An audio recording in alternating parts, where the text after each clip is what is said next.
Welcome to the Way of the Empath. It looks like I only have 18 minutes left on this on this phone. I must have used so many for these videos. So that'll be good because then we'll get this will be cut off at a decent time. I made a hour some long one yesterday and I feel like I kind of went all over the place. And that happens because when I'm sitting, I had to really elongate that S sound. When I'm sitting, I do better when I'm moving. As an empath, we're basically very yin. Okay.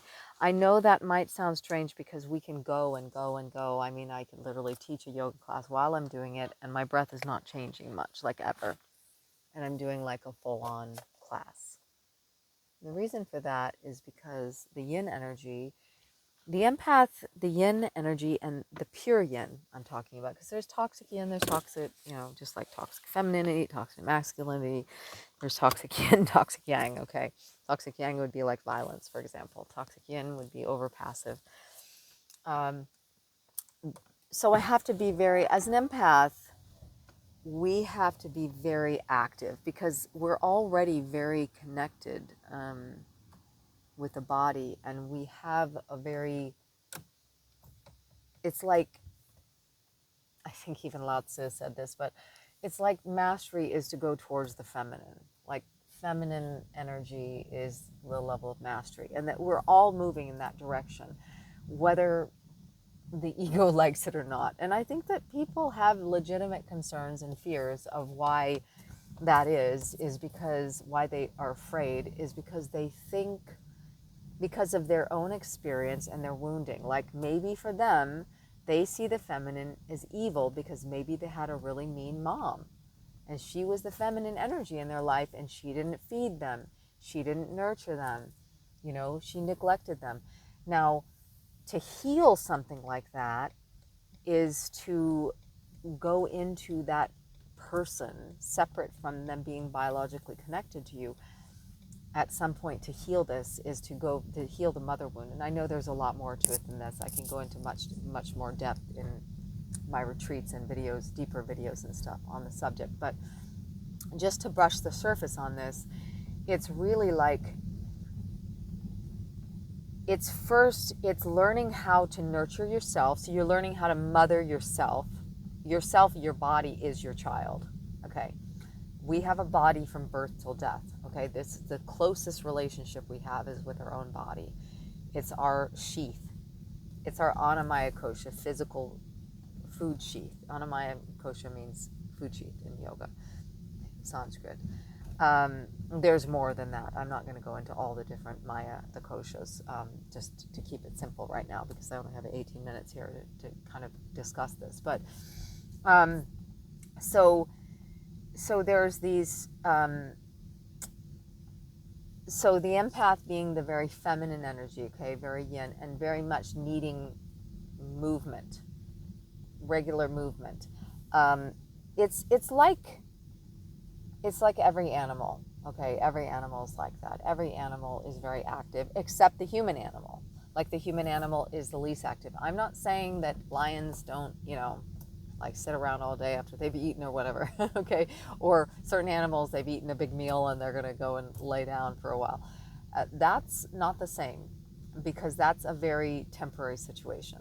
I'm talking about the way human animals operate. And I'm not saying this in any way to fat shame, obesity, all of these things in a way of like putting them down, because that's a wound, right? To be overweight, there's a wound connected to that. And usually that's what we don't want, to make people feel like they can't be loved because of that. It's just that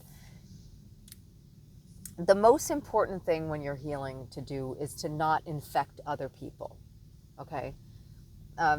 There's so many different types of wounds, and I hope I hope this is somewhat contained, but because I need to do another walk right now, and I can feel that before I go to bed, that I might really just like continue this while I'm walking, just because I am much more able to be aware of what's going on. And I've been sitting in my car too long with my last empath message. I'm just excited because I want to reach people, and I know the world needs what it is I'm sharing so badly. And because there's just so much information out there, but it's just not as precise as needed for people to really get deep into what it is to be an empath. But also it's just because it's our nature to be empathic. Like every one of us inside is an empath. And I try to remind myself to say that over and over again, because it's extremely important, okay? Now, some of my videos, gosh, have probably been like super mean sounding. And I'm not trying to be mean to people. There's another piece, it's like the Heyoka empath, okay? And that's the one that like really does like, it's almost like a shaming, but not a shaming. It's like the narcissist, for example, will do these things that's so cruel and mean, and it needs to be contained and stopped. And one of the things you do is you break down their fakery. As a Heyoka, you break down the fakery. And you know, this kind of takes me into another spin on this, and I know I'm kind of going all over the place, but it will all make sense. It's like a circle. It's like the Bodhisattva, okay, and this is something I did take Bodhisattva vows with the Dalai Lama back in the 90s. You know, in New York, he did a whole conference on it, the 37 practices of Bodhisattvas. And it's one of them that doesn't make a lot of sense. It's actually, it might not be in the 37 practices, it might be in a deeper text, but it's on how, I think it actually is, but don't quote me on it because I don't have the text in front of me to read it, which of the 37 practices, but it may be branched off of one of those, is that a bodhisattva, one who has come here, who's already enlightened, who's come back into the world to help liberate humanity, can go to any lengths if they have the benefit of humanity in mind, which of course they do, because to be a bodhisattva, you'd have to have the benefit of all in mind, including yourself, actually, because that's really important, that you don't disclude yourself, because you are part of humanity, even as a bodhisattva. I mean, you have to preserve yourself in order to do what you do here, right? So that benefit, and meaning that a bodhisattva may go and like kill a murderer or something like that. And I'm not, let me just be clear about this, guys. I am not condoning murder.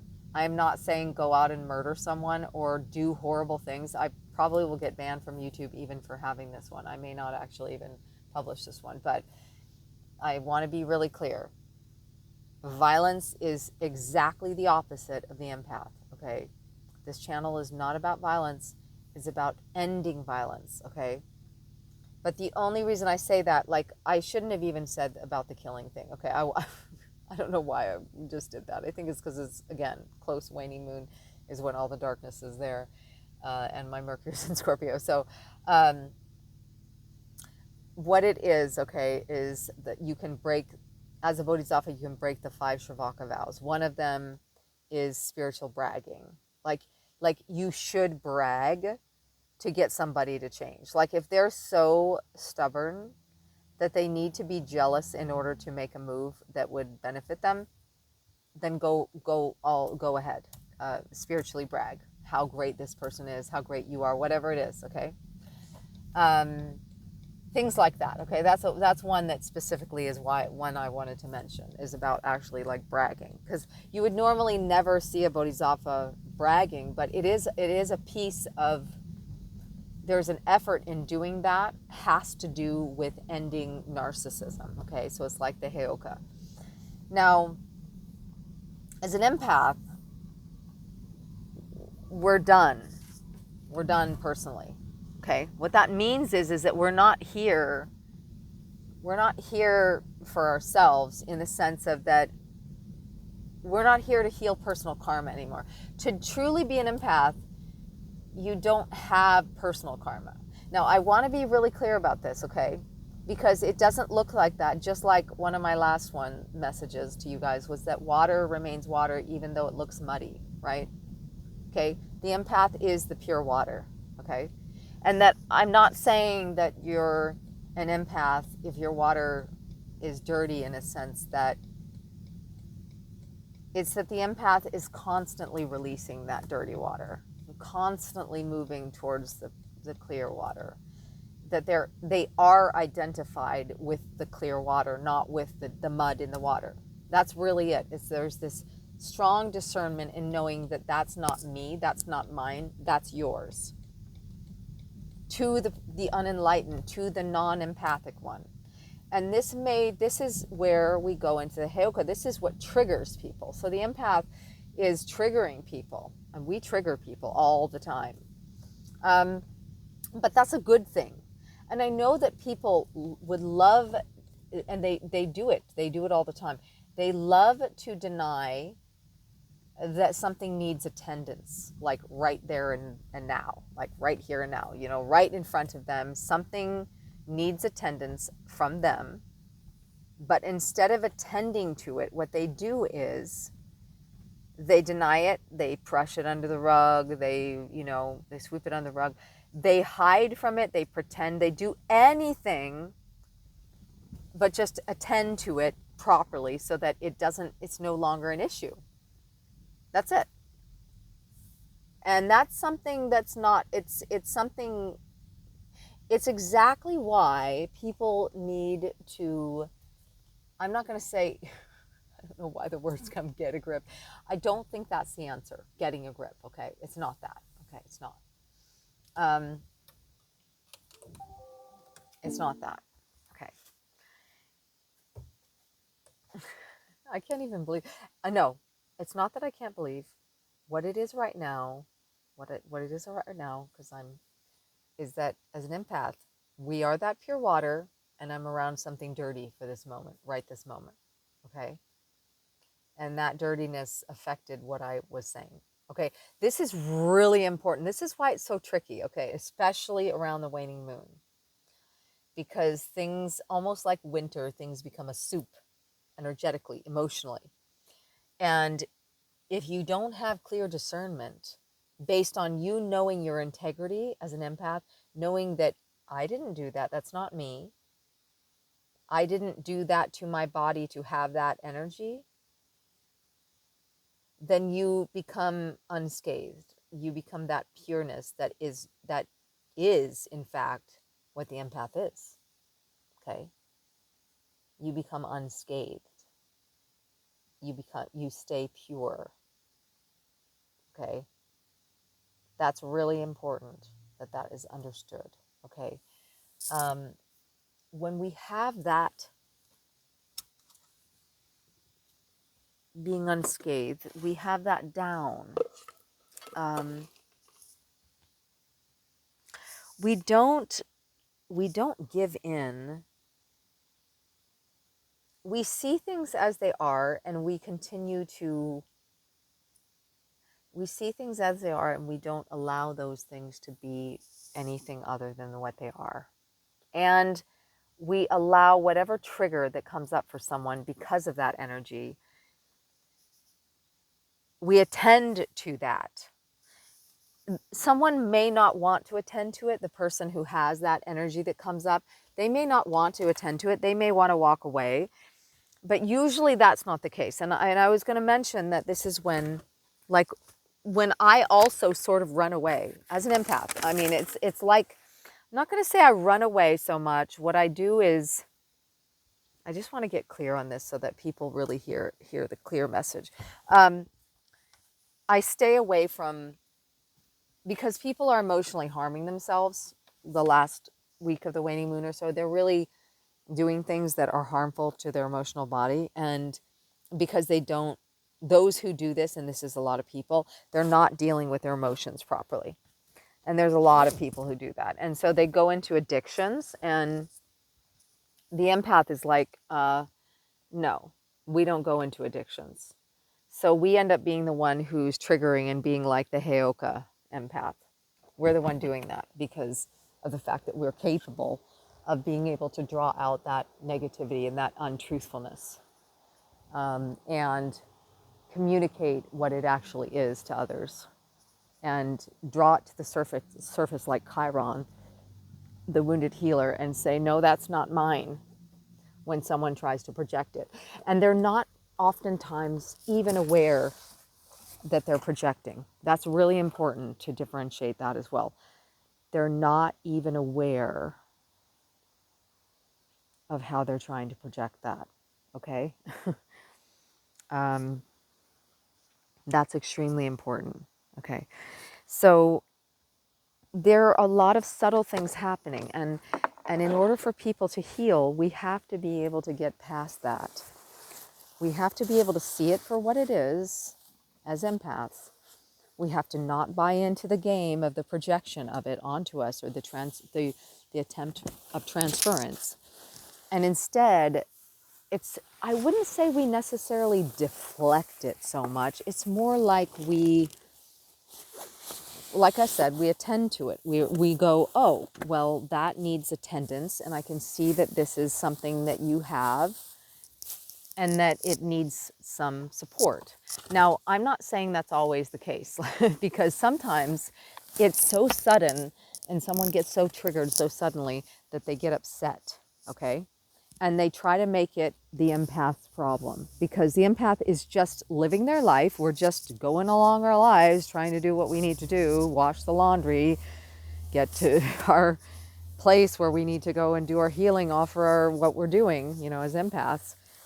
And we get abused while we're just going about doing our things by people who are triggered because of our energy.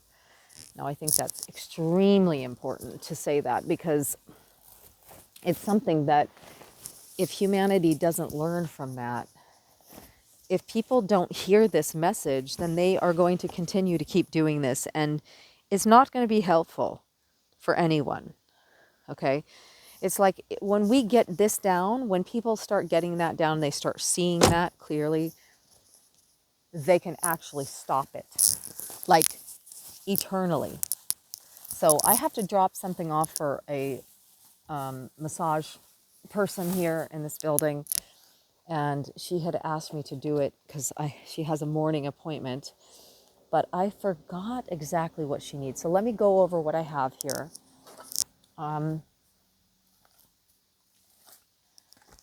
Yeah, okay, I think I have everything. Let's see. Okay, and I am hoping that this message will reach people that are in the healing arts, because it will really help you all, especially to kind of have some of this guidance. I don't see it out there. I've watched a lot of videos. Okay, I watch as many as I can about healing. I'm always on it with this kind of stuff, and I really appreciate to learn as much as I can, because we're not going to be able to help people to heal if we don't have a really deep understanding of the healing process. And we do this as a practice. We have people come in and see us as therapists, but we also have to deal with these people out in the external world in between sessions. Now that's where it gets a little tricky, because without being able to have that clarity, which comes from our own practices. And remember,